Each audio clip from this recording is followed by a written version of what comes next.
All right, welcome everybody to the, what is this, February 7th, okay, meeting. I was not prepared to lead this meeting, so I will sit here and look horrible. What do we got, Lynette? Go. Thank you. You've called the meeting to order. Thank you. I can note just for housekeeping that if we have members of the public or attendees who want to make a public comment, you can follow the instructions on the agenda. Also, we have no public communications. Would you like me to go ahead and call roll? Please do. Thank you. And by the way, it looks like Mr. Jennings is in the attendee area on the call. Oh, thank you. We're pulling him over right now. Yeah, I'll go ahead and just go do roll call while we're doing that. Thank you. Director Frericks? I am here. Gore? Here. Harris? I'm here. Good afternoon. Kozlowski? Also here. Sander? Here. Saragosa? I'll change it up, present. Saylor? Here. Chenier? Absent Stallard? Absent Vice Chair Kennedy? Here. And we'll note Chair Jennings.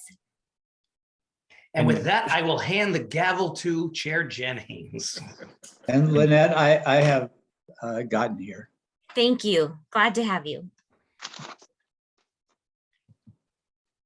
Chair Kennedy, I'm going to let you keep going for a while because I'm trying to get myself organized here. I don't think you should do that. Well, it looks like we're gonna have to go back to talking about golf again. Yeah. How about those Bengals? So Okay. Curling is kind of exciting this year. The Italian team is really looking strong. Should I read the first agenda item? Would that be Please. helpful? Would you? That'd be very well. Yes. That'd be great. Support, Thank you. Thank you. The first item on the agenda is a consent item, and it's one familiar to all of you. It's remote board and committee meetings. And there's a resolution that authorizes this meeting to be continued to be held today remotely. Chenier is going to move that. I will Thank you. second it. Thank Frerick you. seconds it. Okay, is okay with leadership if I go ahead and do a roll call vote? Yes, it would be. Thank you. Director Frericks, Yes. Gore, Yes. Harris. Director Harris, could you indicate your vote, please? I'm unmuted now. Yes.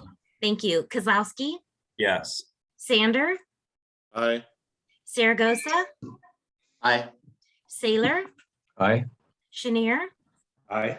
Stallard, Yes. Vice Chair Kennedy, Aye. and Chair Jennings. Aye. Thank you. Motion carries. All right. Please, would you go to the next item, please? Yes, thank you. Our next item on the agenda is an information item. It's the Executive Director's Performance Evaluation Update, and Kirk Trost, I believe, is kicking the item off. Thanks, Lynette. So members of the committee, nice to be here today. Let me give you a brief recap about this item. At the end of your evaluation of the executive director last spring, you had a very good discussion, particularly in light of the large number of new members on the board of directors, about what the board could be doing to improve the processes for doing the annual performance evaluation of the executive director. That conversation wasn't born out of any concerns regarding his performance, but the questions that were being asked were, how can we improve our processes? Are we holding ourselves to the highest possible standard in terms of internal excellence for doing our performance evaluations? Can we improve the feedback that you give to the executive director in setting expectations? And can he in turn do the same thing, improve the content and quality of the communications and feedback back and forth? So as part of that process, we retained a consultant, and past chair Gore set up an ad hoc committee to work with the consultant on making process improvements or discussing process improvements for the organization. Unfortunately, that consultant withdrew from the engagement and the process stalled until we were able to get a new consultant on board. And so I'm happy to introduce the new consultant we've gotten on board. It's Leading Resources, Inc., and the principal who we're going to be working with is Eric Douglas. I want to introduce Eric and have him give him a brief moment to introduce himself and talk from a high level about the process he envisions going through with the board on such process improvements. Eric? Thank you, Kirk, and good afternoon, committee members. I think the purpose of this is to, as Kirk mentioned, really strengthen your existing processes for evaluating the CEO. I've talked to James and I've talked to Kirk about this, and I think it's clear you already have a process that's working. And the question is, I think, how do we continue to have the very best practices in place at SACOG? And so by best practices, I really think about what is the mechanism by which you collect information about the performance of the CEO? What is the manner of, how does the CEO communicate in advance the expectations that he expects to fulfill in a given year? How do you measure and gauge whether those expectations are taking place? And then what is exactly the way in which you accumulate the information you need in order to give a really fair and helpful assessment to your CEO? So we've done this work with other governing bodies and with other not-for-profits as well as corporations. And the team here at LRI will be myself, Bill Slayton, who some of you may know is a former director, elected member of the SMUD board, as well as Governor Brown's appointee to the CalPERS board. Bill's been very active as president of other nonprofit boards here in Sacramento, as have I, frankly, also been in a voluntary way involved in many nonprofits. So together, I think we bring a strong team to this process, and we really look forward to the engagement. And I'm happy to answer any questions that people may have. And so, Chair Jennings, if people have questions for Eric, or I don't know if James wants to add anything, I think the process we contemplate moving forward is there's an opportunity for you to establish an ad hoc committee who Eric will work with through this process, and then we'll re-engage with the strategic planning committee or directly with the board as appropriate as we move through looking at the practices we've been following, looking at best practices from other organizations, and working with Eric's team. I'm looking for any questions from this committee. I see Bonnie Gore Director Gore has a question. Great, thank you. And thank you, Eric, appreciate it. So the question I have, just as far as the work that y'all will be doing, and the intent is to really put together like a process that we can follow annually, correct? So this is really sort of the one time to set up how we're, what the measurements are, how he's going to report out, how we're going to get feedback. That's the intent, right? So that way we'll have a regular process annually. Correct. Our job is to help you figure out what that process is you want to adopt, and then to the extent that you need the support from us in the first cycle of that, to help support you through the first cycle of it. And then there's a step that we included in the proposal that says also facilitate a post-mortem of this next cycle to make sure that everything is working as you wish. Leave you with that, so you have full ability then to make that happen on your own from that point forward. Great, thank you. Mm-hmm. Director Zaragoza. Thank you. Just I guess a question for staff. So I know we're kind of starting. Are we starting over again in that sense? With this process, because I felt we were sort of down the road a little bit, at least on some thoughts that we had when with our chair and then Chair Gore as well, and Jennings and myself. So I'm just trying to figure out, was that sort of just money under the bridge now? Yeah, Director Zaragoza, if I can answer that. I think there are two answers. First of all, we didn't end up paying anything to the past consultant we worked with in light of their withdrawing. But I will say that both James and I have talked to Eric to fill him in on the conversations and the process that we've gone through to date, to try and get him up to speed with the conversations that we had with the subcommittee and the board had around these issues. So we've done our best to make sure he's fully updated on the work that started in 2021. Okay, thank you. You good? Okay. Director Furich. Yeah, thanks, Mr. Chair. I just appreciate the updates from staff on this. I just was going to specifically say I'm willing to serve in a sort of ad hoc committee capacity if needed. Thanks, appreciate it. All right. I appreciate that very much. Director Saylor. Thank you, Mr. Chair. So I tend to think of these evaluations of key executive leaders as having several dimensions. One does the leader exhibit the characteristics or dimensions of behavior that we want in the leader? Second, are goals achieved? What's the performance of the organization? And third is how do others perceive the performance of the leader? And I think when we had our conversation, my recollection of it most recently last year, the third piece was the topic that we weren't sure about because we didn't have a vehicle or an instrument in place that allowed us to understand how the employees in the organization experienced the leadership of the executive and his team. So that was the piece that I think was the most prominently in need of understanding and awareness. And then of course the piece of all of us, the new members, the more seasoned members of the board, sharing in how the whole process works. I think we need to make sure that there's some demystification of that. And I also would be willing to serve in any capacity the chair would like. And I'd like to ask Mr. Douglas specifically about instruments for building an awareness of the perception by members of the team of the leadership experience. Do you know of it? I know we know about 360, but are there other methods that you have used that you think are worthy of consideration? Thank you, Supervisor Saylor. The one that I think is perhaps less well used, but often we are called on to use in a CEO evaluation is direct interviews with people around the CEO, whether it be other peers within the community, board members, as well as executive team members and staff.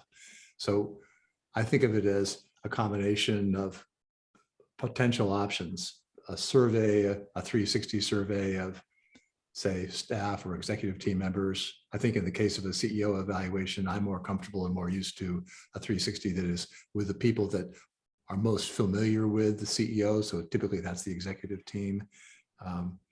We've also seen used and have occasionally recommended the use of broader staff surveys, although I think those are really intended for a different purpose than CEO evaluations. As I said, interviews. And really that's the palette. There's really not a whole lot of other options out there in terms of how to really gather that feedback. And I will say I lean strongly toward this idea of interviews just because I think you're able to really get at the most critical feedback, but that requires a person like me to be kind of involved in the process on an ongoing basis. And I don't think you're looking for that. I think you're looking for a more systematic or systematizable process here. So again, without trying to give away the answer, I think that starts to almost shape some of the options that we might see for input from the organization itself. And Director Saylor, if I can just respond briefly. So as we referenced in the staff report and we talked about last year under Chair Gore's leadership, the organization is in the process of doing an engagement survey with the staff. That's not intended, however, to be direct feedback or to give direct input in the executive director's performance, But one of the things that I think we will talk about with the ad hoc committee, and Eric will weigh in on, is how do we connect those pieces? Is there some way to draw meaningful input out of that that might carry forward in a way that's appropriate, that doesn't misuse the employee engagement survey, but is useful and helpful information in some fashion to the board? And so that's going to be an item for further conversation.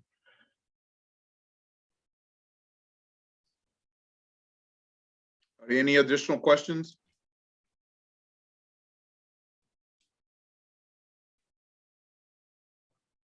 Lynette, is this an action item? No, it's not. It's information. Okay. So what's the next step as it relates to this item? So we'll work, James and I will work with you, Chair Jennings, to establish an ad hoc committee, and we'll, and just as quickly as we can, we'll get together a meeting with the ad hoc committee and Mr. Douglas and his team to talk about scoping out the first phases of the work, which we've outlined in general terms in the staff report to you.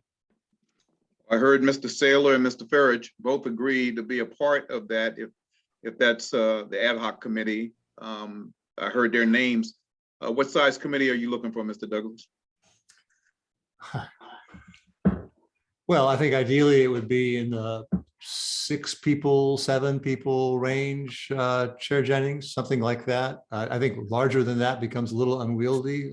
Smaller than that, you don't quite have the same diversity of viewpoints. So if you ask me to pick a number, there's a number. Okay, I'll take that. And Ms. Rick, Gore, Director Gore, I see your hand up. I'd be happy to serve. I started off the process, so happy to continue on. Thank you. That would be incredible. Same. All right, Saragosa. All right, so I've got 4 so far. I definitely would like to serve on that. I see Sean Harris. Director Harris, I see you. Mr. Chair, how many people are on this committee? Committee 6. meeting right now. Right now I have, including myself, I have 5. 6, I have 6. What I'm thinking is why doesn't the strategic planning committee act as a committee of the whole in shepherding this process? Can I give you a reason? Because it's hard enough to schedule 3 of you as we tried last year. All due respect, it will be impossible to schedule all of you, as much as we'd love to have as much input as possible. But I think in terms of moving this along, I did want to talk a little bit about the calendar coming back to you all at your next meeting in May. So I think Mr. Douglas has his finger on it. Somewhere, 5, 6, 7. I just, speaking for Lynette here, whoever's scheduling this is going to be tough. Okay. I think that's a great answer. I understand the problems of having a large group and trying to schedule. So right now we're at 6, including, because I'd like to be on that as well. I want to make sure that I'm a part of that. So I have Director Gore, Saragosa, Saylor, Farage, and Harris. Did I miss anybody? Okay. That'll be our next group. That's it. So Mr. Douglas, I've given you exactly what you asked for. That's quick work, Chair Jennings. I appreciate it. I'm So just now- following. I'm following in the footsteps of Director Gore.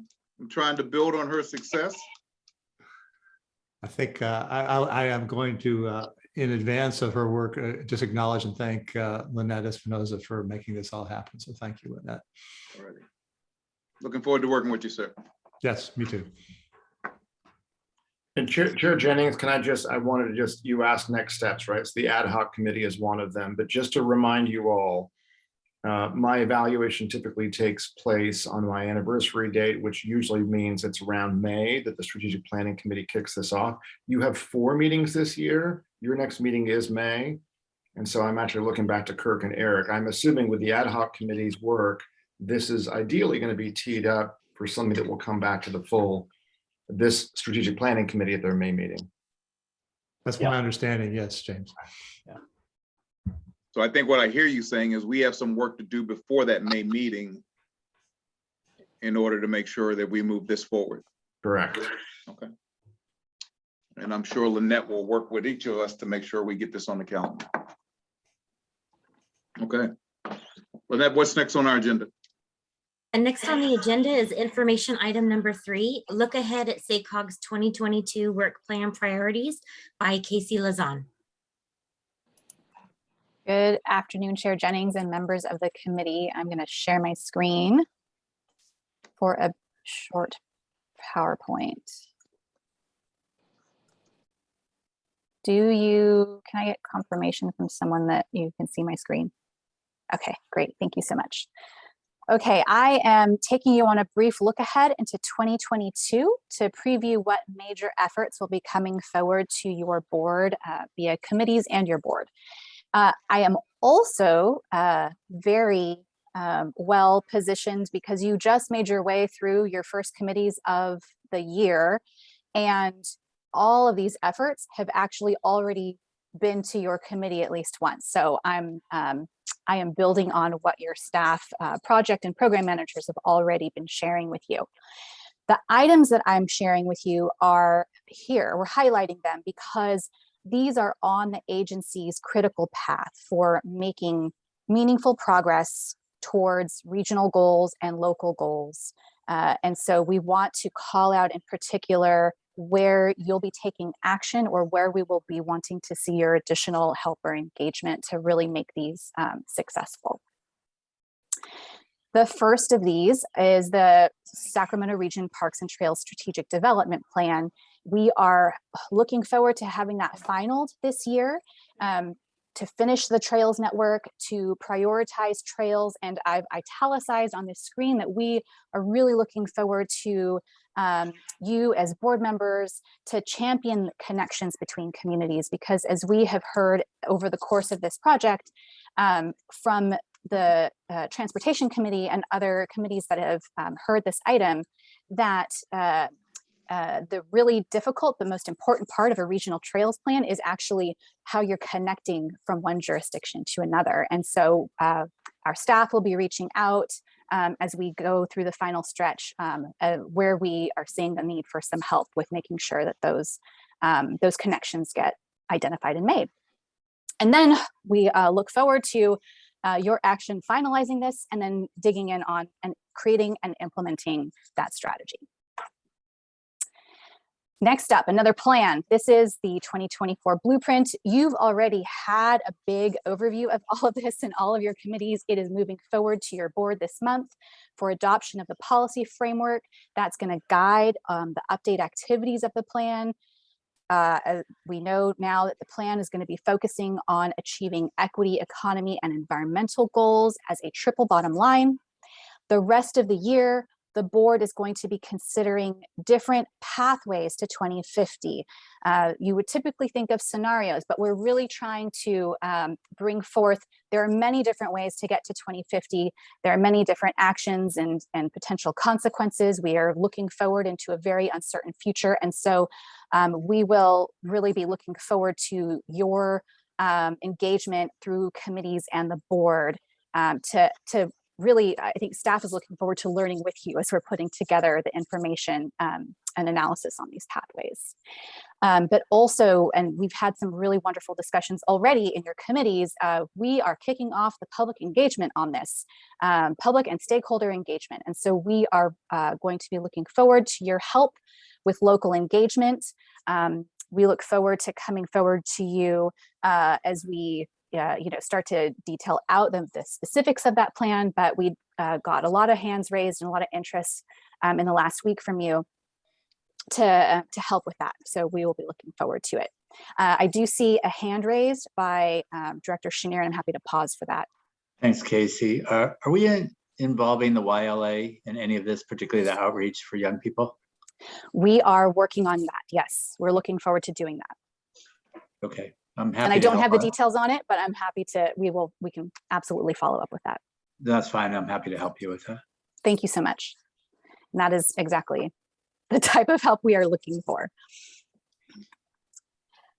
Okay, on the Race, Equity, and Inclusion Initiative for SACOG, the Policy and Innovation Committee just took action to forward the racial equity statement that was developed by your Race, Equity, Inclusion Working Group to the board this month for consideration and action. With that statement, that's a statement of change and commitment, and it sets forth the guidance for how over the course of this year, SACOG will develop a racial equity action plan. The Race, Equity, Inclusion Working Group will be the lead on the development, overseeing the development of that plan, and any recommendations from them will be going to the Policy and Innovation Committee. One of the first, I think, and most tangible ways that we are going to be implementing that racial equity statement is through Engage, Empower, Implement. This is a funding program that was identified out of your last funding round. It's a $3 million fund for equity-driven planning. Its purpose is to build a pipeline of equitable projects where local jurisdictions are co-creating with communities the solutions to the challenges or needs that they identify. And so this year we'll launch the development of that funding program, starting with engaging community-based organizations to create the policy framework and guidelines that will come forward for the board's adoption. And so we'll be consulting with the Race, Equity, Inclusion Working Group in particular to ensure that we are following through on the statement of change that we and commitment that that is going forward to the board. And then as well as, of course, the Transportation Committee, which is overseeing the funding, and the Policy and Innovation Committee. Next slide, please. Oh, that's me. Okay, so that was one of our funding programs, but this year is a really big year for funding all around. The SACOG funding round and several state and federal grant programs. And so one thing that we are going to say probably over and over until everyone is sick of it is early communication and coordination are crucial between lead agencies and SACOG, and this will be for any of the funding programs that are going underway. So as you know, we run this program every couple years. Funding rounds are the primary implementation activity of your long-range plan. This year, you're going to see a number of all of the guidelines coming forward for the various funding programs. And at the same time, the state and federal governments are conducting their funding programs. Many of those programs are going to be looking at how projects are advancing climate and equity goals, with a huge infusion of competitive funding at the federal level. We really are going to emphasize early communication and coordination, really for the success of all of the communities in this region who are participating in those programs. So the board may be asked to endorse projects as regionally important for some of the state programs. And in the regional funding round, you'll receive funding recommendations that are aimed at leveraging regional and local funds to competitively position this region's communities in those state and federal programs. Next one. And then this is the other funding program. It's brand new. Green Means Go, really to accelerate infill to achieve all our housing, transportation, and climate goals. It pairs up with our transportation investments in infill areas. So this is the year that the board is going to be acting on program guidelines. We are going to do a call for projects. We are hoping, depending on how funding rolls out from the state, that we will be seeing project awards because it is a tight time frame for this funding. And in between your actions as the SACOG board on this program, we are really going to look to you to help with interagency coordination. If you sit on an infrastructure service provider board, so such as a water district or a sewer district or any other district that may serve a green zone in your community, you're in a unique position to ask your staffs at the city or the county and at that special district how they're thinking about Green Means Go. And then rounding it out on state and federal advocacy, we will continue to advocate at state and federal levels for the funding and policy changes that support implementation of our long-range plan. And of particular focus, of course, is our continued advocacy at the state level to fully fund Green Means Go. and advocacy on state and federal funding programs to support mid-sized metros like the Sacramento region and the communities within. So that is an overview of what we see as really the most important, meaty activities coming your way. There are many other programs and projects underway this year, but as I said, these are the ones that we think are pretty strategically important, and looking forward to your active engagement in those. And I'll stop there for any questions and discussion.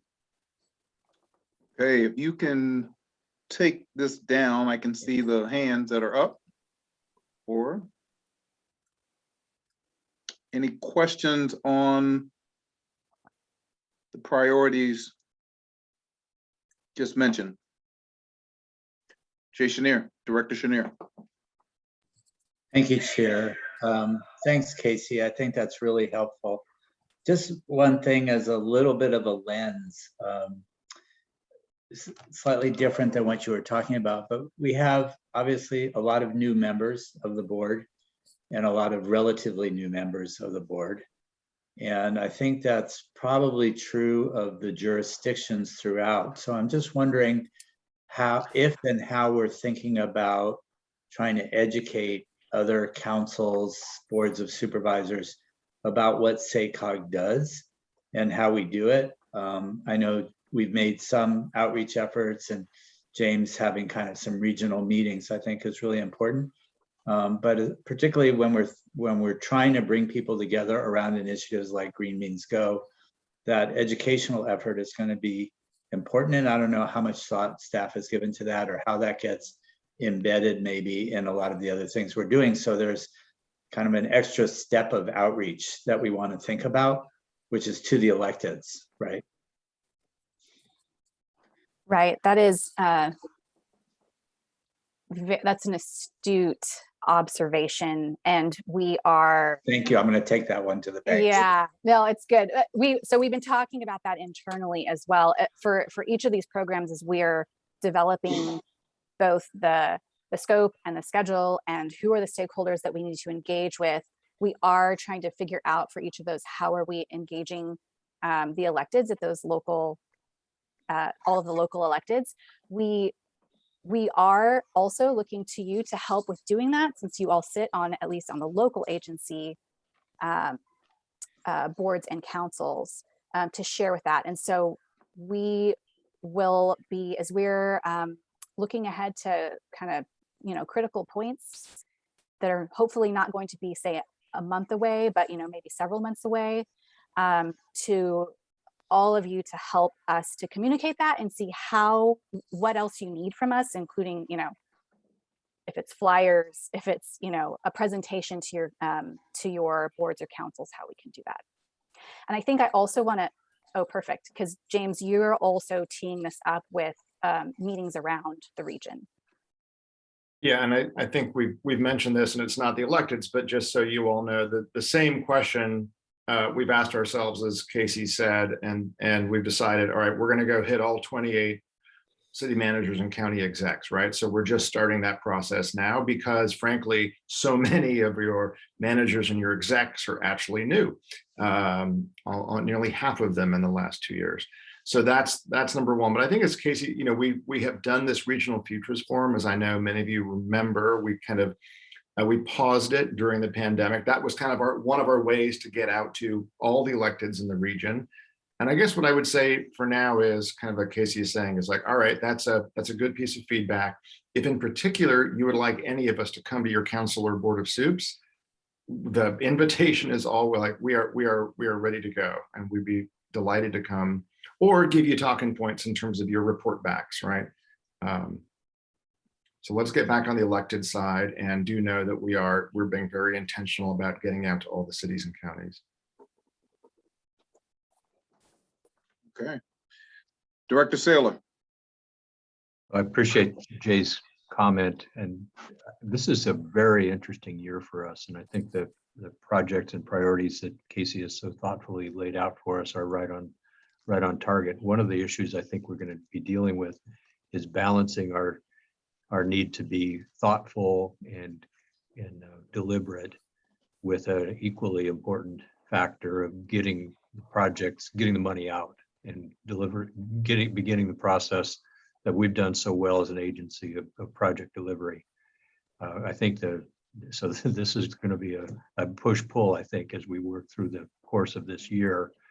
There are many people in our region have heard that there's a lot of transportation and infrastructure monies coming and available. And I think we want to not let them forget that. We want to get the funds deployed in some with some expeditious deliberate, we want to get it out there because we want people to feel the benefit of this investment. So I think that's going to be one of the challenges for us this year. And I think this is also, Jay, I think it is a little different from your point. This year, I don't think we have new members.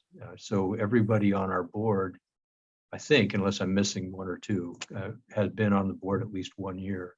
So that's while they may be sort of fresh, we actually are in a kind of an embarrassment of riches of having the opportunity to have deeper conversation without sort of introducing people to what SACOG stands for. So I think this is a good year for us to shape our future. And as we do that, we need to be mindful, let's get some money out the door early on so people see it and feel it. I think of this, Don, as one long COVID year that has multiple years pushed together. Okay, well, that's. But Director Saylor, just to your point, I think you've actually kind of combined this item now that Casey just delivered with the following item, which is there's a lot of work ahead, much of it which is wonderful and important, but there's some of these are big issues that we're going to need your engagement on and everybody's engagement on as elected leaders in this region. And then I think it is also, as just to preview the final item, it's a good year to make sure we're kind of fine-tuned and we're rowing in the same direction. And now that a lot of our brand new board members have a year plus under their belts, both those things go together, right? Which is why we wanted to actually have them in serial order here. So James or the staff, I'll ask the question because I don't know the answer. As we look at the 2022 work plan and key priorities, you talked about getting in front of our councils, our respective governments. Have we done a roadshow where we actually go out to each one and do workshops and actually present what was presented to us today? Is that what you're asking us for, to set that up? Or is that something that SACOG proactively goes out and does at each government entity, whether it's a board of supervisors or a city government?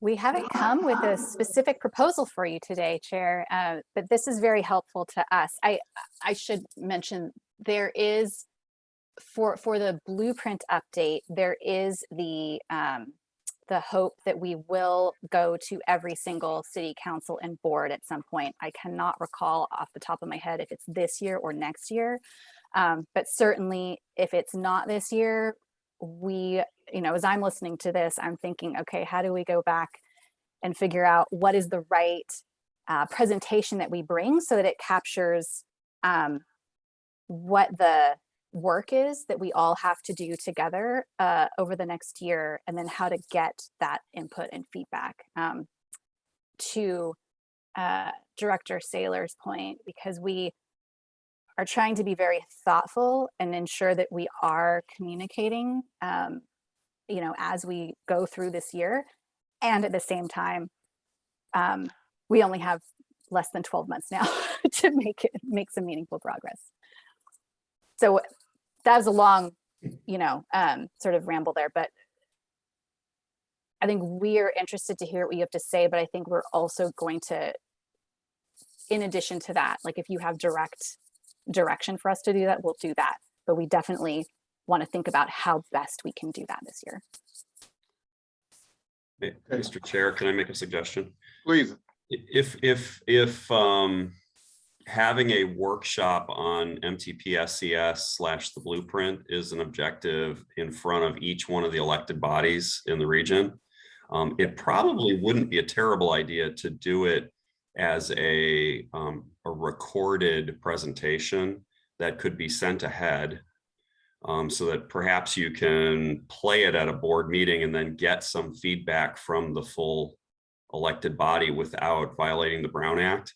But the contents would be something that somebody, if they were interested, could chew on ahead of time, because just understanding that the MTP-SCS exists in the first place is a whole educational leap for a lot of people. Just a suggestion. And then it would be consistently presented to everybody, and you'd get theoretically at least the most consistent, sort of level of feedback, instead of it being tweaked a little bit as you went along, Yeah, thank you. And then you just need to send a staff person to participate in the meeting to answer questions and elaborate where necessary. Have we done something like that before? A pre-recorded? No. So this is a really intriguing idea. Yeah, because it's both seeking feedback and doing some training, right? Based on the supposition that there's a lot of new people out there in the world that don't know that much about this. Right.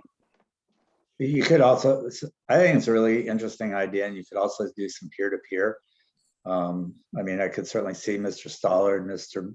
Saylor as our OGs going out to some of these places through video and talking to their peers who haven't been doing it very long. Does that come with a tattoo? Absolutely, absolutely. I'm surprised you didn't include me in that OG conversation. SACOG OGs. I think it's a really interesting idea, Mike. Save a lot of staff time too. Yeah, I agree. I think it's an interesting idea because I think a lot of the people really need to understand the full embodiment of everything that SACOG does. Mm-hmm. And somehow or another they get a piece of it, but I don't know that whether the trails or the blueprint or the race equity and inclusion work or the Green Means Go. I just think there's a lot that we could put out there, and if a pre-recorded opportunity is the best way of doing that, not to violate the Brown Act, I think it's something to consider.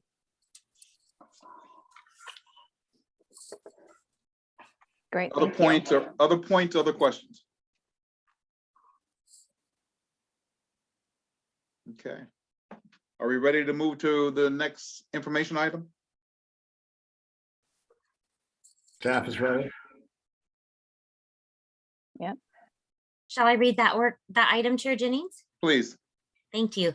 Item number 4 is SACOG strategic direction, opportunities to refine our direction and purpose in 2022. And this will be presented by James Corliss. Okay. I will say right away, my internet this is probably the worst day I've had. That's not even windy, so I'm not sure why the internet's bad. So let me know if you're having a hard time hearing me. I do want to introduce Daniel Kaufman from Third Plateau, who's here with us this afternoon. Some of you may remember Daniel from facilitating our prior retreats in 2017 and 2019. And Daniel's also helping us with this. Here's the short version of this story about elevator pitches. When I first joined SACOG, many of you, but I particularly remember Director Onderko out in Loomis saying, "So what's SACOG all about? Give me your like reason for being." And it occurred to me as I was explaining to him over lunch that by the time we got to dessert, I wasn't done, and that was not good enough. I had to figure out really what's the short story of who we are and where we're going and why we matter to the region. I think we've done a lot of work, and the board's done a lot of great work on that. And many of you, because you're all the former board chairs as well as the current leadership, know this. You were around in 2017 and 2019 when we've sort of honed our work and our goals, and I think we've been much more directed.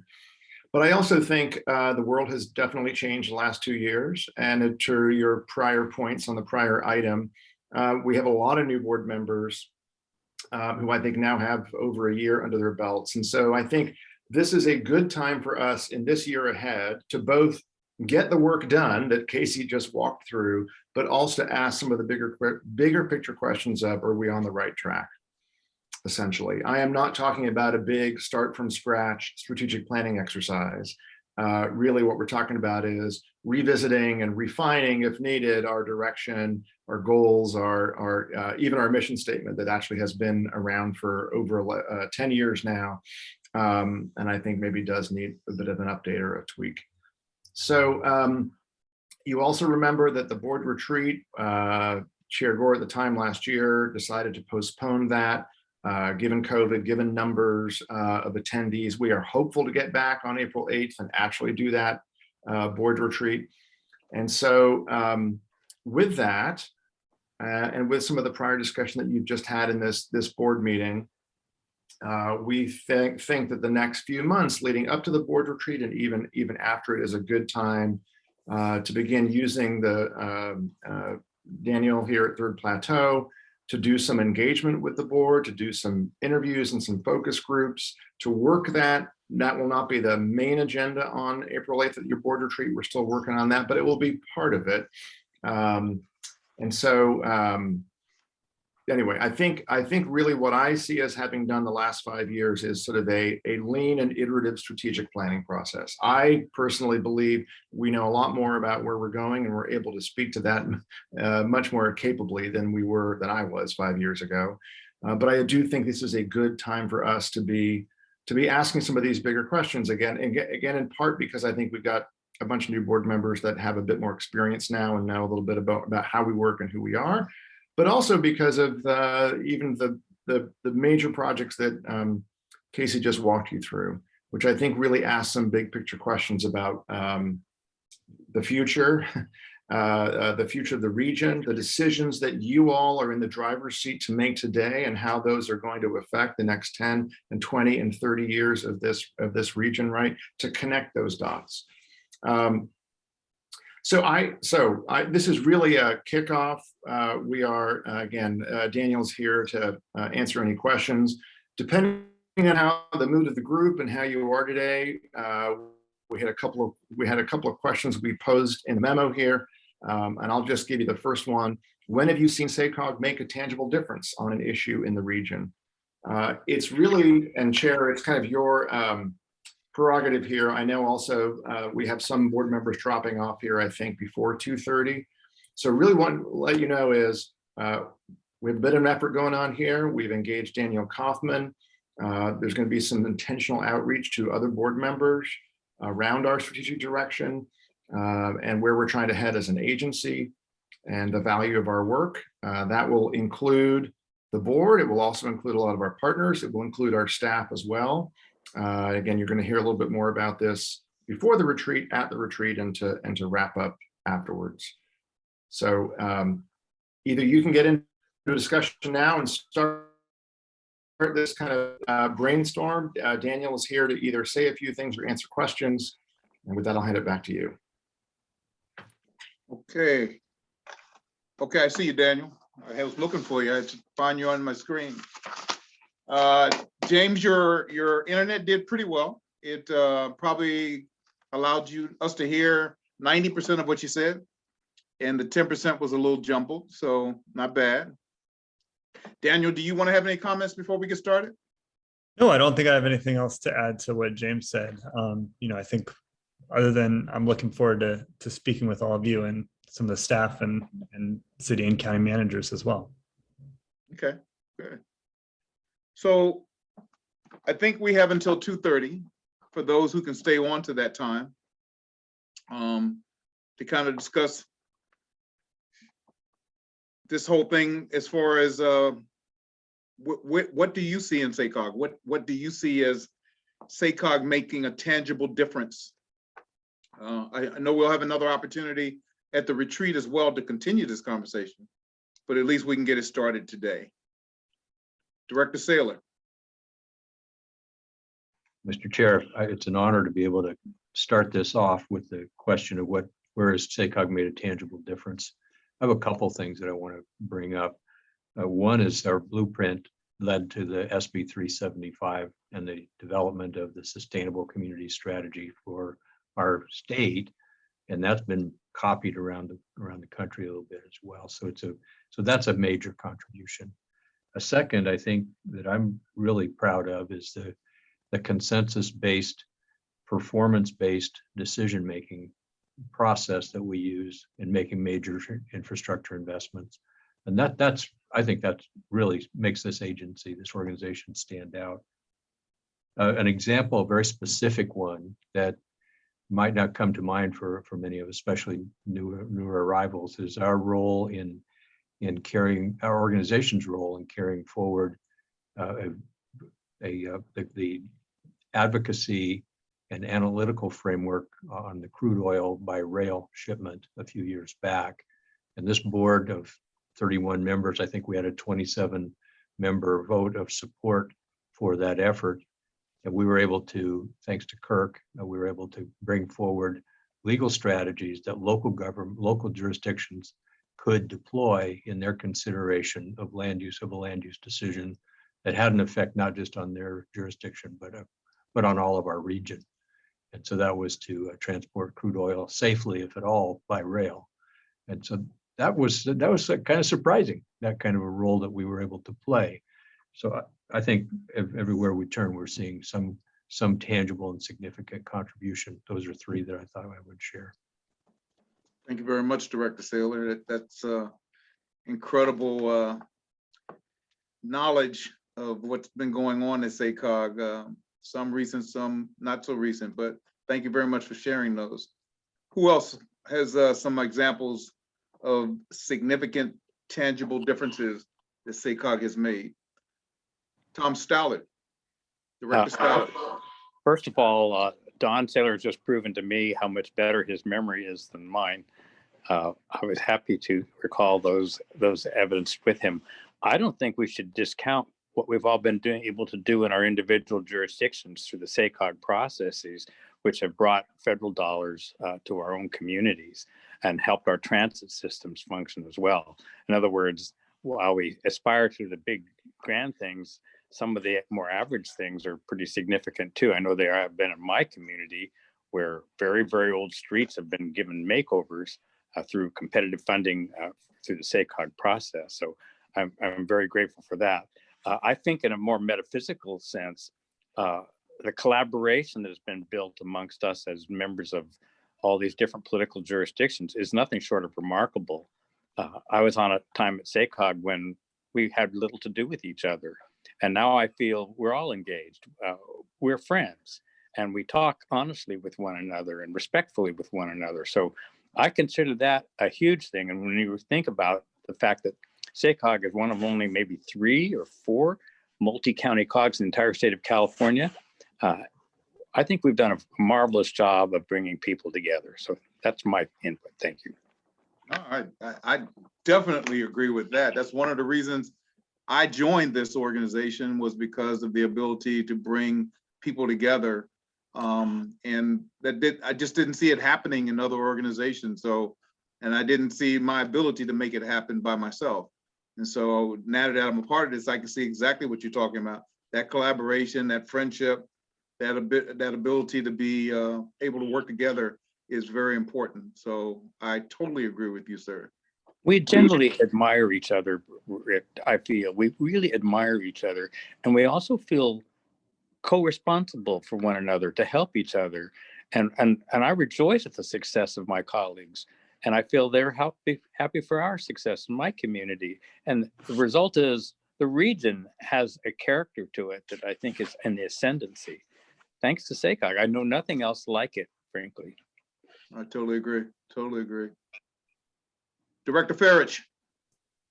Thanks very much, Mr. Chair. A couple of, I think both Directors Saylor and Stallard have made really great points about sort of things that have happened over the past number of years. And I think a couple of additional quick points that I think are really important. One, I think that at the staff level, I mean, it's sort of our, city staffs, county staffs, that, SACOG staff, I think, and I think this is especially true for smaller jurisdictions, there is this assistance that is provided by SACOG to both the city county levels, as well as the sort of special districts, like, in this case, Yolo County Transportation District. That kind of peer-to-peer work, I think, is exceptional, and I think is very much appreciated, especially by smaller jurisdictions throughout our region. I've heard that time and time again. So I think that that's something we see a lot of the collaboration and admiration, as Director Stallard said, with each other as directors and such. But I really think that that's very key in terms of at the sort of professional staff level as well too, and so a real high point for SACOG. I also, I would say, honestly, another tangible thing in this region in the past couple of years, it wasn't the entire 6-county region, but the regional bike share system, the efforts led by SACOG sort of convening and spearheading that effort, I think is pretty important, but also as an example of the type of sort of innovation and taking on of a particular sort of segment of, sort of evolving technology and such that's happening, and that was definitely affecting, affects some more than others, but it's something that I think is really important. And then also, I think that SACOG has, I think consistently, I think we're about to see some additional major sort of tangible impacts in the region. So Green Means Go is a perfect example. The advocacy work and lobbying, particularly at the state legislature, to sort of with our regional delegation in the state legislature to sort of achieve funding that's specifically for the SACOG region, I think is a perfect example of how the work that's most recently been done in the past couple of years that's really going to pay dividends and tangible results for our communities. And I think that there's potentially more of that on the horizon. That we've had this conversation around Sacramento being and letting SACOG be the sort of test lab, being right here as the adjacent to the Capitol and containing the Capitol and the legislature. And so I think that's really important. I'll leave it there, but I think those are a couple of examples that I think are additionally sort of where SACOG really makes a difference. I see Director Gore. Thank you. Really great comments. And I think I would just add to the advocacy portion, right, that this entity did not do much advocacy at all a couple of years ago. And there was a big effort to step that up. And as a result, Green Means Go, the funding there. But then the mega region, sort of the work restarting. And now we're aware of projects that happen in the Bay Area that are going to affect ours, or in the Stanislaus County area that are going to help one another. So I really think that the advocacy for our entire region, but also then to the mega region and the opportunity that we have with other jurisdictions and to leverage future funding, I think is tremendous. I mean, it's a long time. It's one of those. It's going to take a long time, right? But we're going to get a couple wins, I really believe. And I think we're going to see dollars that we never anticipated. As we talk about, right, connections, talk about the trail connections earlier, right? Transportation connections with other regions. So another couple of areas of the way we've been able to work together. Excellent, excellent. I totally agree. Councilmember Sheeran, Director Chenier, you started a program here in SACOG with our youth, and I think that makes SACOG bigger and better than other organizations who don't focus on the next generation. They only focus on current generation. Maybe you can add something more to that because you started that program, and I think you see the impact of it even better than I do. Well, the impact is easy to see, Rick, when if people go to any of the YLA meetings and see these bright young people who are just so smart. So I want to put a plug in for that. I actually was reflecting back to the first days, the former blueprint, if we call it that, or blueprint 1.0. where I actually brought a bunch of young people to look at the plan and add their input. I just think we're on the right track. And I think that the staff and Rosie are doing a great job on that and really trying to think through how these young people can participate in what we're doing. So even if we do a road show, do some of these young people want to come along to their own jurisdictions and say, this is what I'm doing. So I just think that, we're only bounded here by our own imaginations and the lens that we use and how these young people can be helpful to us. And so I'm excited about it and just thankful that SACOG has figured out a way to kind of keep this up. So it's not based on, any personalities, it's based on the institution and a role for young people within the institution, which is critical to me. Well, can't thank you enough. Ever since I've known you, you've been involved in making sure that youth have a place and a voice at the table. And this is another great example of SACOG now setting the example, and then jurisdictions being able to go back and bring youth involved in government at an early age so they can continue to keep up the work that we're currently doing right now. So good job, and just another example of SACOG in the forefront with our youth. Director Harris. I see your hand up. Yeah, thank you very much. It is up. I just wanted to elaborate on not only the things that have already been said, which all been very good.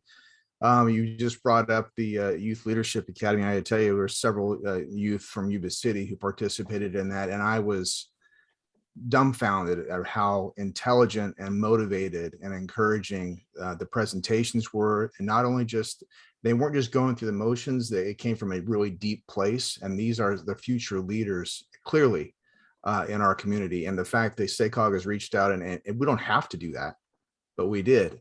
And that's forward thinking, and it's succession planning, and it's helping our community so much.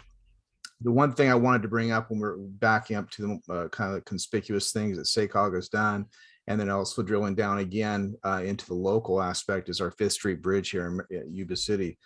SACOG was obviously very instrumental in that. We have connected Yuba County, Sutter County, Yuba City, Marysville on a regional thing for many, many benefits, not only just increasing capacity by 33%, but we have a better, more fluid evacuation route. We have a more direct route to area hospital. We only have one, which is over the river in Marysville.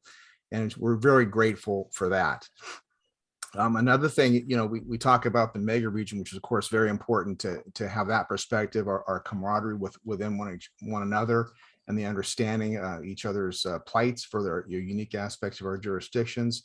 But I've had the opportunity more than once up here in Yuba City, where I've, based on our SACOG's regional approach, when we advocate for that, I've had people come up, citizens come up, and I think the word was evil.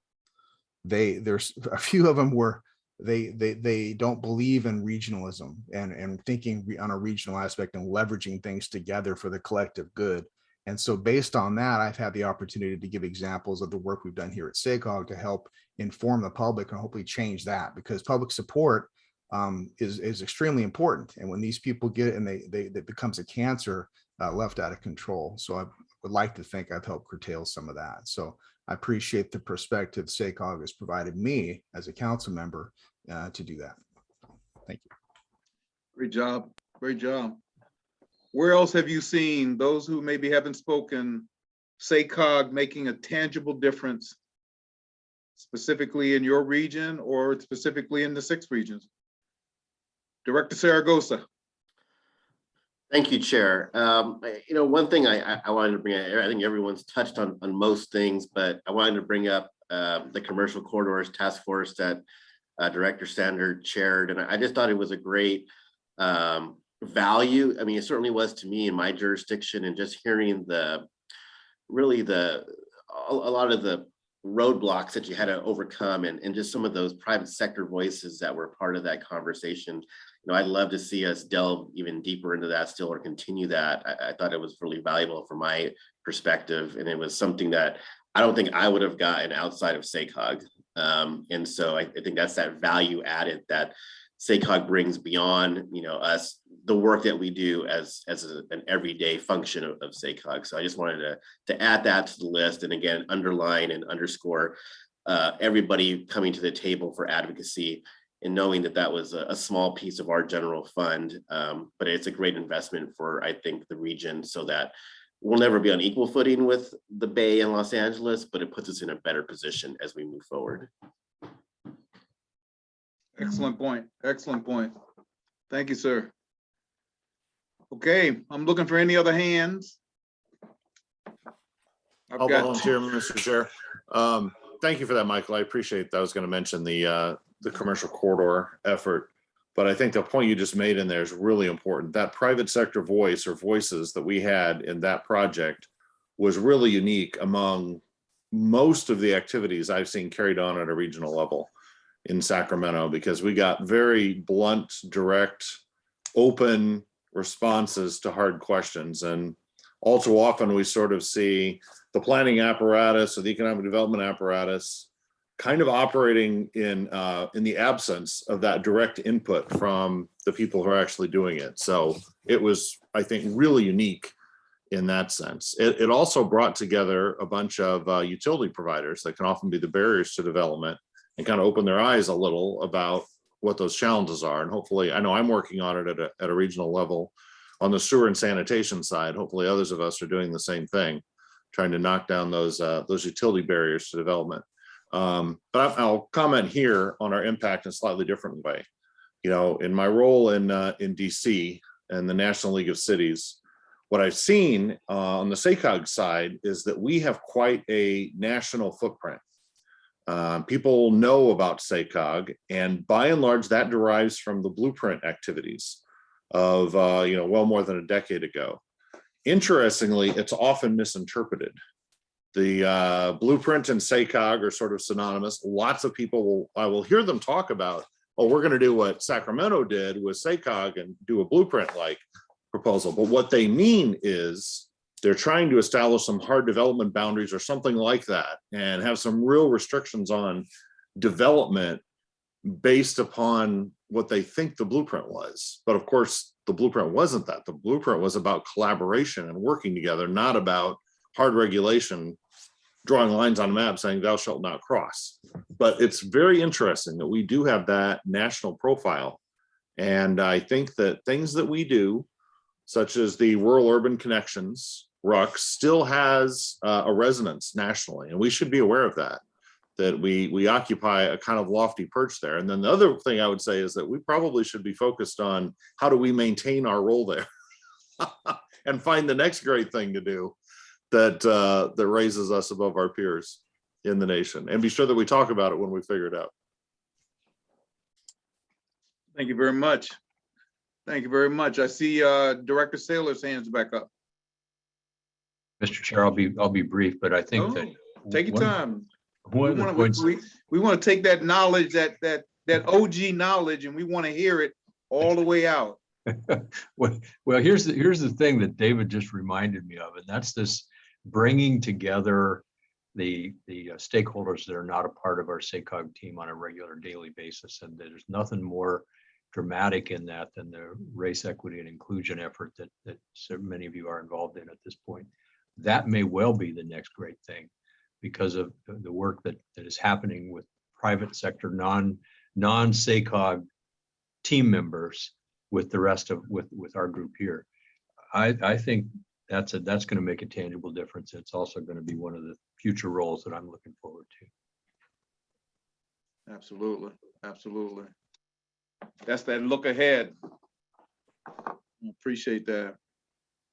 So we're going to have another opportunity at the board retreat to really speak to this, but this has been very helpful to me. I don't have a long history with SACOG, but you guys have given me a tremendous amount of knowledge that you've carried with you in your experience with SACOG that I didn't have. And so now I know more than I did, and I want to know more, because we want to take this organization to a whole nother level. And so I appreciate each one of you who has shared. And I just want to make sure that if you haven't shared and you want to, this would be an opportunity to do so today? Anyone else? Okay, James? That's a great start. I really appreciate the discussion. Again, just to close this out, this is, and from my perspective, and we'll be working with Daniel Kaufman on this. We are not talking about starting from scratch and building a new strategic plan and we have been doing that, right? I think we've been doing actually a very smart iterative approach to this. But it does seem to me like very good timing, building up to the retreat, using some of the retreat and getting our staff to engage, getting our regional managers to engage, many of whom are new. So much more to come on this. Really appreciate your comments. I'm glad Daniel was here to hear it. And we will be back in touch. That's it. Lynette, I think that was our last item for today, unless there are other matters that are not on the agenda. If there's anything else, any other comments anybody wants to make? I know our next meeting is scheduled for May the 9th, as been mentioned earlier. And Lynette, is there anything else that I'm missing? No, you have everything. Okay. I think then the last thing today would be to thank you for your time. Thank you for all of your incredible input to today's meeting. And with that, we will adjourn this meeting and look forward to our next opportunity to come together again. Have a great day, and thank you so much. Everyone. All right. Mr. Chair. Thanks all. Thank you, everybody.